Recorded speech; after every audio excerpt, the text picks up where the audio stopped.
Hello guys, welcome back to our channel Hum Tum in England. मैं हूँ अवी और मैं हूँ गौरव। तो भाई आज की वीडियो का टॉपिक होने वाला है कि हम यूके में घर कैसे खरीद सकते हैं। बहुत सारे लोगों के दिमाग में ढेर सारे क्वेश्चंस है घर खरीदने को लेके यूके में, और हमने थोड़े टाइम पहले अपनी हाउस टूर वीडियो बनाई थी। अगर आपने वो वीडियो नहीं देखी है तो प्लीज जाके देखो कि हमारा घर कैसा दिखता है। बट मेन पॉइंट इज कि उस वीडियो में बहुत सारे लोगों ने क्वेश्चन पूछा है, क्या हम घर खरीद सकते हैं, नहीं खरीद सकते, क्या प्रोसेस होता है। तो उसके बारे में आज हम इस वीडियो में बात करने वाले हैं। तो स्टार्ट करते हैं फिर आज की वीडियो से।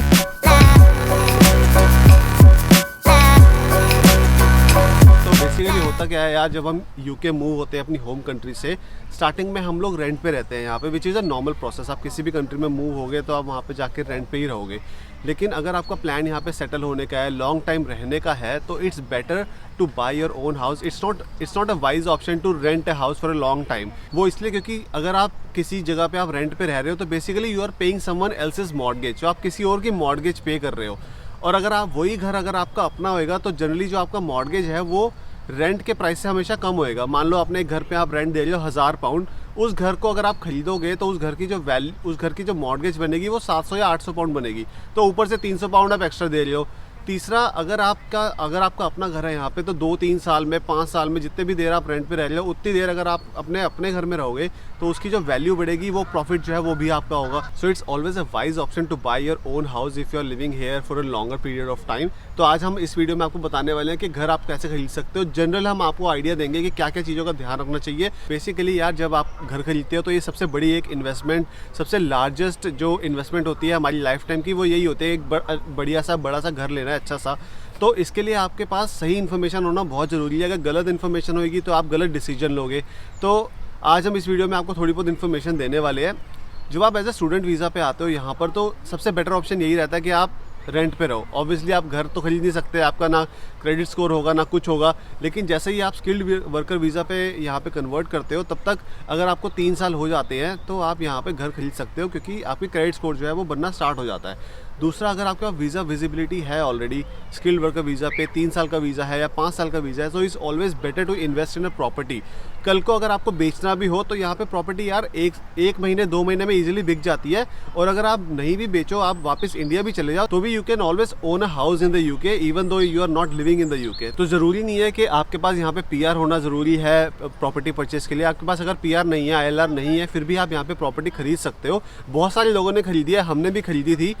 हमारे पास पीआर नहीं था, तो आप पीआर के बिना भी यहाँ पे प्रॉपर्टी ले सकते हो। तो सबसे पहले दिमाग में क्वेश्चन क्या आता है कि यार ठीक है, हमें घर खरीदना है, हमने डिसाइड कर लिया कि घर खरीदना है, बट सबसे बड़ा क्वेश्चन ये आता है कि हमें स्टार्ट कहाँ से करना चाहिए। तो घर खरीदने से पहले आपको अंडरस्टैंड करना पड़ेगा कि आपकी अफोर्डेबिलिटी क्या है। जब आपको अफोर्डेबिलिटी पता होगी तो आप उस रेंज के घर देखना शुरू कर सकते हो। ये जो अफोर्डेबिलिटी होती है ये बहुत सारे फैक्टर्स पे डिपेंड करती है, लाइक कि आपकी इनकम कितनी है, आपका क्रेडिट स्कोर क्या है, आपके और एक्सपेंसेस क्या है, आपके पास लोन है, क्रेडिट कार्ड्स है। तो ये हर एक पर्सनल सर्कमस्टांस के बेस पे ये अफोर्डेबिलिटी कैलकुलेट की जाती है। सो जनरली यहाँ पे जो अफोर्डेबिलिटी होती है वो होती है आपकी house hold income. Not just आपकी अगर वाइफ है, आप दोनों के नाम पे घर खरीदना चाहते हो तो दोनों की हाउस होल्ड इनकम पूरी मिला के उसको मल्टीप्लाई करो 4.5 से, तो वो आपकी जनरल अफोर्डेबिलिटी आपको बता देगा। आपको एक आइडिया हो जाएगा कि इतने तक का घर मैं अफोर्ड कर सकता हूँ। बट जो एक्चुअल अफोर्डेबिलिटी होती है वो मल्टीपल चीज़ों पे बेस्ड होती है, जैसे कि मैंने आपको बताया। तो जो वो एक्चुअल अफोर्डेबिलिटी आपकी कौन कैलकुलेट कर सकता है या कौन आपको बेस्ट एडवाइस दे सकता है, वो होता है यहाँ पे financial advisers. So first of all you need to find yourself a good financial advisers. यहाँ पे बहुत सारे ऐसे लोग होते हैं जो आपको एडवाइस कर सकते हैं। एस्टेट एजेंट्स के पास भी अपने कुछ फाइनेंशियल एडवाइज़र्स हो सकते हैं, या फिर आप ऑनलाइन चेक कर सकते हो। कई financial adviser they don't even charge you to give advice. आप ऐसे ही उनके पास जाके इन्फॉर्मेशन ले सकते हो and they won't charge you. और कुछ हो सकते हैं जो चार्ज करें, तो इट्स बेटर कि आप फ्री वाले ढूंढो और एक आइडिया ले सको कि हाँ ये मेरी अफोर्डेबिलिटी है। जब हम वीज़ा पे होते हैं तो हमारे सर्कमस्टांसेस थोड़े डिफरेंट होते हैं। ILR वालों को ज़्यादा मॉर्गेज प्रोडक्ट्स ऑफ़र होते हैं, जो वीज़ा पे होते हैं उनको कम मॉर्गेज ऑफ़र्स मिलते हैं। तो जो आपका फाइनेंशियल एडवाइज़र होता है उसके साथ आप काम करो, उसके साथ आप अपनी सारी सर्कमस्टांसेस कि आपका वीज़ा क्या है, आपकी इनकम क्या है, ये सारा कुछ शेयर करके जो फाइनेंशियल एडवाइज़र होगा वो आपको बता पाएगा कि ये वाला बैंक आपको ये वाली मॉर्गेज ऑफ़र प्रोवाइड कर सकता है। अगर आप वीज़ा पे हो आपके पास लिमिटेड ऑप्शन होंगे, हर एक बैंक आपको प्रोवाइड नहीं कर पाएगा मॉर्गेज। तो you have to understand that you might have less options but enough options to buy a property. तो जैसे कि अभी ने आपको बताया, सबसे पहले आपको देखनी है अफोर्डेबिलिटी कितनी है आपकी। पहले हमें अफोर्डेबिलिटी का पता चलेगा तभी हम घर देखना स्टार्ट करेंगे। फॉर एग्जांपल आपकी अफोर्डेबिलिटी आती है 400,000।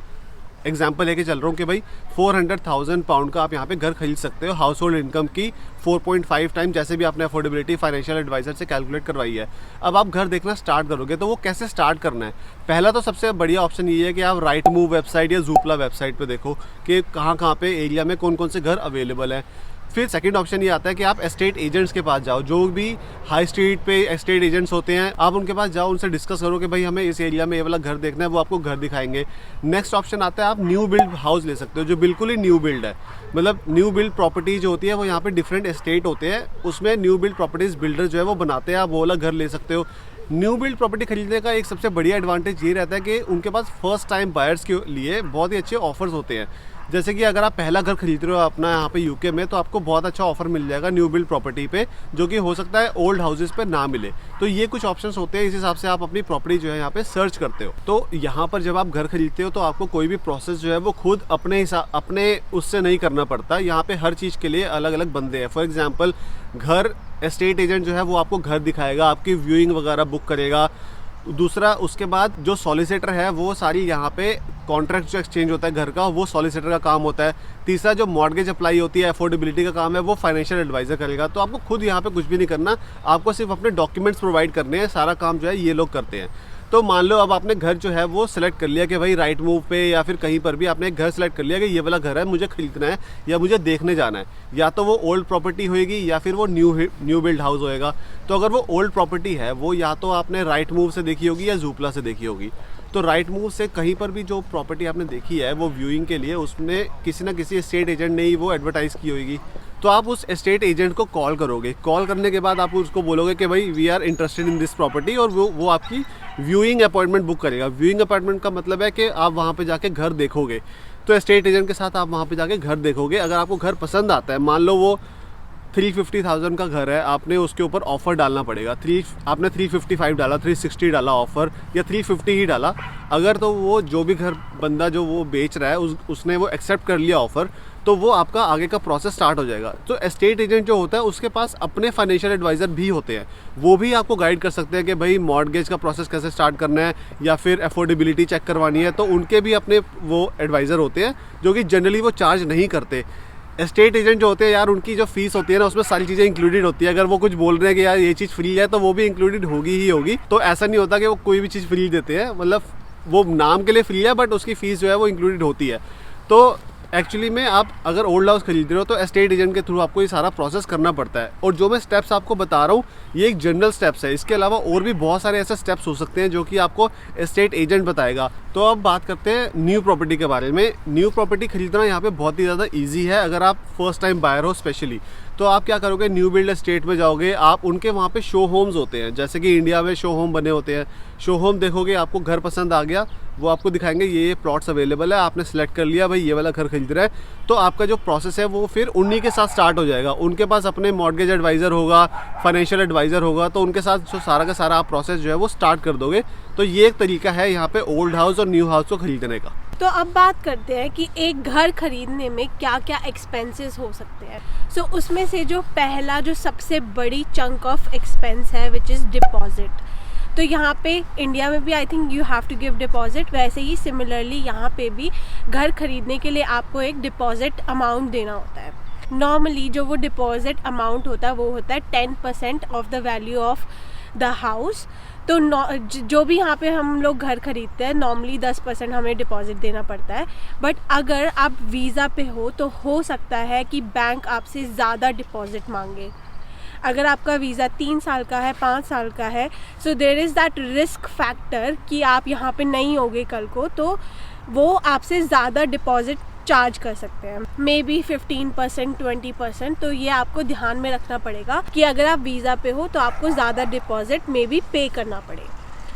सेकेंडली, जो एक बड़ा एक्सपेंस है which is stamp duty. India में आई थिंक इसको रजिस्ट्रेशन फ़ी बोलते हैं, वैसे ही यहाँ पे होती है स्टैम्प ड्यूटी।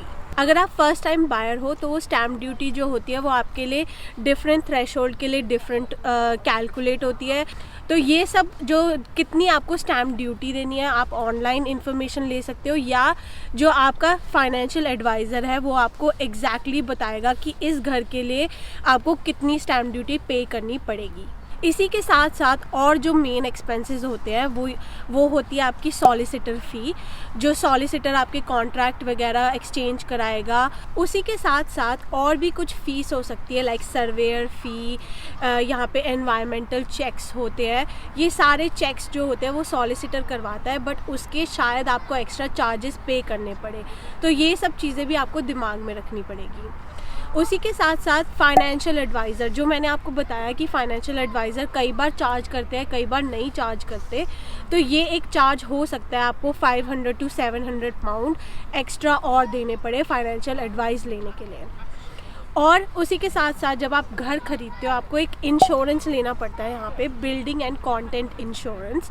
तो वो एक अमाउंट है, वो जैसे ही आप घर खरीदोगे वो भी एक एक्सपेंस ऐड हो जाता है। तो अभी तक हमने बात करी कि घर खरीदने के लिए पहले हमें अफोर्डेबिलिटी चेक करनी है, मॉर्गेज एडवाइस लेनी है, फिर घर देखने स्टार्ट करने हैं, घर पे ऑफ़र डालना है।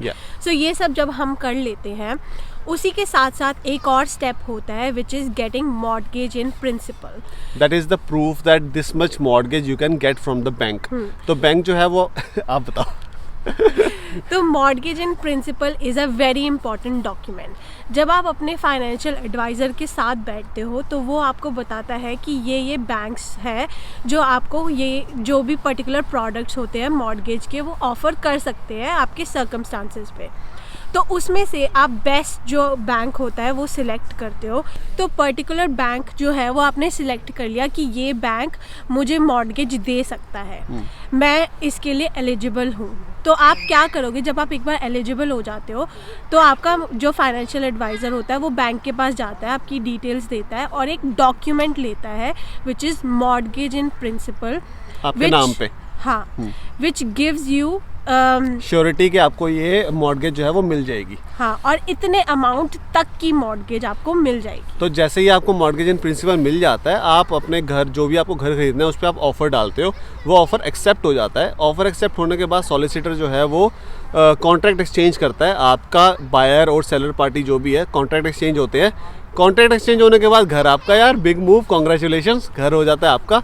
तो यही एक सिंपल सा प्रोसेस है। मतलब बात करने में हो सकता है ज़्यादा कॉम्प्लिकेटेड लगे, लेकिन जब आप घर खरीदते हो तो बहुत ही सिंपल है, कोई इतना मुश्किल नहीं है। मुश्किल तब आता है जब आप ओल्ड प्रॉपर्टी बेच रहे हो और फिर आप न्यू घर खरीद रहे हो, नेक्स्ट अपना घर खरीद रहे हो, तो वो थोड़ा सा कॉम्प्लिकेटेड प्रोसेस हो जाता है। लेकिन अगर आप फर्स्ट टाइम बायर हो तो बहुत ही इजी प्रोसेस है घर खरीदना। और यार हम तो यही एडवाइस करेंगे कि अगर आप यूके आ रहे हो, लॉन्ग टाइम तक आपकी वीज़ा की विजिबिलिटी है, तो आप यहाँ पे अपना घर खरीद लो ताकि आपको प्रॉफिट हो बाद में, rather than paying rent for longer period of time. और जो भी आप पैसे दे रहे हो वो अपने घर के लिए दे रहे हो, किसी और के घर की मॉर्गेज नहीं पे कर रहे। और होपफुली आपको ये वीडियो और वीडियोस की तरह पसंद आई होगी, और अगर पसंद आई है तो प्लीज़ इस वीडियो को लाइक करना, शेयर करना अपने फ्रेंड्स एंड फैमिली के साथ, और हमारे चैनल को सब्सक्राइब करना मत भूलना गाइस।